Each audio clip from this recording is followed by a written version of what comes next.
Hey there, my name is Pillot, and this week I'm reviewing Insidious, The Last Key. Insidious, The Last Key is directed by Adam Robitel, who previously co-wrote Paranormal Activity: The Ghost Dimension, or Paranormal Activity 6, the final one in the franchise. Interestingly enough, the film is also produced by Jason Blum's powerhouse production company, Blumhouse, and Oren Peli, the director of the original Paranormal Activity film. The film stars Lin Shaye, Leigh Whannell, and Angus Sampson in their roles from the previous films. Now, this film is a sequel to the prequel. For those of you who aren't familiar with the franchise, let me explain a little bit what that means.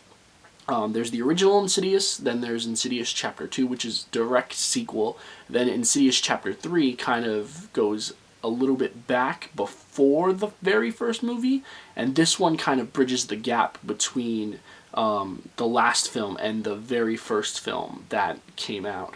And it kind of worked, kind of didn't work. It felt honestly a lot to me like Star Wars Episode 3, Revenge of the Sith. Where in the last 20 minutes they're really trying to just set all the characters back to where they were right before A New Hope. That's exactly what it kind of felt like for me. But it was nowhere near as good as any Star Wars film, I will definitely say that. Maybe with the exception of The Phantom Menace. Might have a little bit of a discussion about that later. Just kidding. No. So, the film was okay. I didn't love it, but I didn't hate it. Honestly, the film was an entertaining movie. It had its jump scares. There were scenes where I laughed. Honestly, I'll get into that in a bit. I think this film had a little bit too many laughs. It was very uneven in tone. One of the things that I really liked about the film was that it was suspenseful. There are little pieces of suspense sprinkled throughout the film. Like I said before, there are plenty of jump scares. So if you're into horror films that do that, you're going to get off to this one, I promise you. But if jump scares really aren't your thing, maybe you may want to stay away from the film. In all honesty, some jump scares worked for me, some jump scares didn't. I felt that a lot of jump scares kind of were almost put in as gags. I watched the film in a sold-out movie theater, and maybe 3/4 of the jump scares of the movie, people were laughing because some of them just seemed outright ridiculous. Or maybe they're just too predictable. I mean, at some point when you're watching a horror movie, you kind of get the gist of when something's going to pop up right behind somebody. But like I said before, one of the things I really liked about the film was that it was suspenseful, right? Now, let's go into the cons of the film. And I had a lot of cons. Specifically, like I said, the uneven tone. The pacing was okay for me, but compared to the previous Insidious films, I feel like there was just way too many jokes. Now, the first Insidious I loved. I absolutely loved. For those of you who haven't seen the Insidious films, the whole franchise is built off of the idea of astral projection, which basically is, the idea that when you fall asleep, your soul leaves your body. And in each one of the films, someone's soul leaves their body, and when the soul leaves their body, it's taken into, like, the further, I think they call it, and a demon inhabits its place. And happened in the first one with the little boy, the Lambert boy, and the second one happened to Patrick Wilson, who played the father, or the patriarch of the Lambert family. And in Chapter 3, which I said before was a prequel, the Brenners was a family that Lin Shaye's Elise had helped, and the daughter was taken, and she had to go into the further and find her. This story is very different from the rest of the films in the installment because it pretty much seems like an origin story. For a majority of the film, we're learning about Lin Shaye's character, Elise, who is the psychic who helps people get out of the further, as previously mentioned. But this story, we learn a lot more about who she was growing up, how her powers were as a child. In fact, the majority of the story takes place in her childhood home. And I'll touch very briefly on the plot. It essentially has to do with this ghost that she had an encounter with as a child, and years later it kind of calls her back. and then she has to bring her sidekicks, as they refer to themselves in the film, with her. And I know I mentioned that it's Lin Shaye, Leigh Whannell, Angus Sampson in the film, but the film also co-stars Spencer Locke and Bruce Davison. Where's he been at? Last time I saw him was X-Men.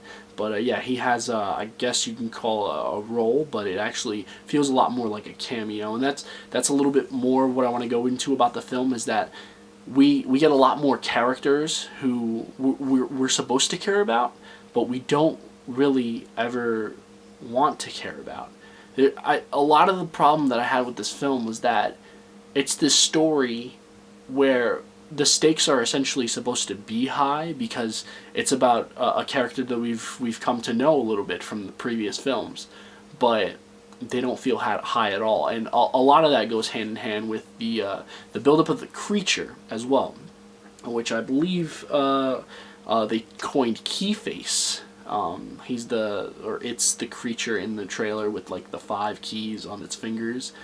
There's a lot of buildup to that character or creature, whatever you want to call it, throughout the film.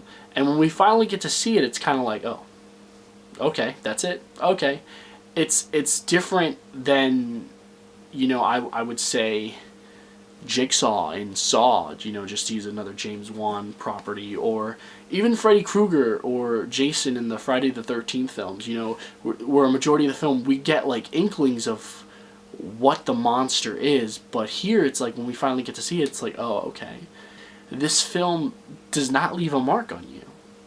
And then, I mean, horror movies are so cheap, and they pump out so many, and like I said, the jump scares are, it's very easy to do them, but like I said, I don't know, maybe it just has to do with the whole genre of horror, where it was heading. I think it's headed in a better direction now, but I would honestly say I think I can attribute a lot of my problems to this with just the problem of modern day horror, where people think that they can just make these films because they know they use the basic outline of horror, and they don't really invest a lot more into the characters. Using a great example of Andre Machete's It last year, which was phenomenal because we got to learn a lot more about the characters, and the stakes were not that high, but they felt high because of the investment that he had and the investment that he gave the audience into the characters. This film is nothing like that, and to be even fair, because I mean it was kind of a big budget film. I feel I feel like in the very first Insidious film, the stakes were much higher. I felt, at least I care a little bit more about the son in that film, and I think it just has to do with the writing. I honestly, it's a comment on the writing. I felt like the writing was a little bit lazy this time around. Like, I just feel as if this film was kind of just rushed a bit. I can't help but feel that. And actually, I'm going to show this this little segment here. There's actually a part in the actual trailer of the film that I was actually interested in trying to watch and figure out how it all fit together, especially as I was watching the film. But it never came up, and it's this part right here with this thing, person, creature, whatever. That part is never alluded to in the film at all. That part is not in the film at all, and I just remember because it's actually a thumbnail for the trailer, or at least for some of the trailers, because they have like duplicate trailers on YouTube, and I did not see that at all in the film, and I just kept on thinking, especially from the start of the film, I was like, I wonder how that's gonna fit into. And the deeper I got into the film, I'm like, okay, I really want to know how they're going to work that in. And then the credits came, and I was like, what the hell? And I know sometimes they do show some footage in the trailers that don't make it to the final cut, but I want to know why it was, like I said, it's the thumbnail is advertised so heavily for it to not make it in the final cut. I can't help but feel like the film was rushed. Like I said, I feel like that if the stakes were a little bit more higher, or if the characters had a little bit more depth to them, not the ones that we're accustomed to, like I said, Lin Shaye's character, or Angus Sampson's character, or Leigh Whannell's character. Maybe some of the new ones, like Bruce Davison, and basically a cameo, essentially. But ultimately, my review of the film is the film had a lot of potential. This will not be the last film that Insidious makes. I'm almost positive, because it's Blumhouse. It's a powerhouse. It's gonna make so much money. It's the first movie of the year. It's the first big horror movie of the year. But essentially, my problem with it was that it didn't allow me to feel anything. It was too much of what I'm used to seeing in a horror film, and I think, like I said, I'm bringing back Andre Machete's It again. The bars need to be set a little bit higher, and for that, I give it 2 stars out of 5 stars. Look, it's a movie. Movies are movies. I have my opinion. You have yours. If you're really interested in seeing the movie, check it out. Don't go take my word for it, because everybody has their own different opinion. But, as I will say, Insidious: The Last Key is the first major horror film of 2018, and it is most definitely going to be something that a lot of people are going to be talking about come Monday. You know, it's the movie of the weekend, unless people go see The Last Jedi again. But also, I'm pretty sure there's going to be another Insidious movie, so seriously, you've got nothing to lose by checking it out. My name is Dempsey Pillot. I want to thank you for watching. Thank you for your time, and if you like what you saw, please like. And if you want to see more videos like this, hit the subscribe button. I'd love to do more videos like this in the future. So thank you, and I'll see you next time. Bye.